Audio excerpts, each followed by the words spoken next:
يعلم ما بين أيديهم وما خلفهم وإلى الله ترجع الأمور۔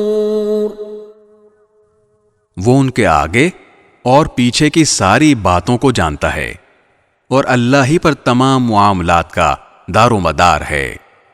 يا أيها الذين آمنوا اركعوا واسجدوا واعبدوا ربكم وافعلوا الخير لعلكم تفلحون۔ اے ایمان والو، رکوع کرو اور سجدہ کرو اور اپنے پروردگار کی بندگی کرو اور بھلائی کے کام کرو تاکہ تمہیں فلاح حاصل ہو۔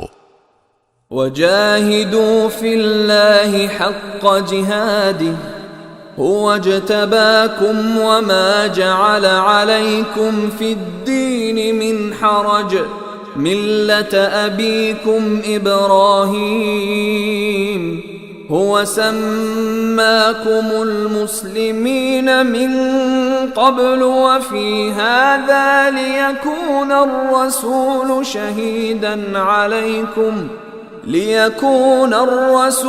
شهيدا عليكم وتكونوا شهداء على الناس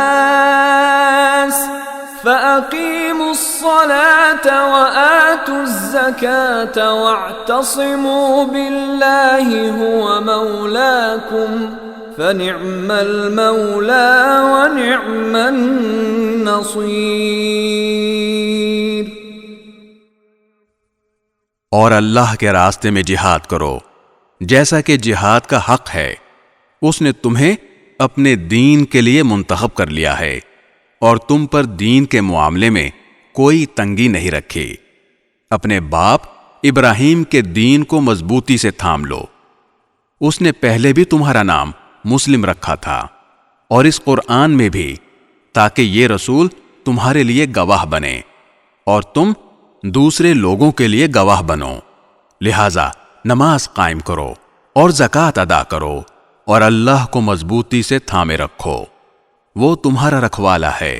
دیکھو کتنا اچھا رکھوالا اور کتنا اچھا مددگار۔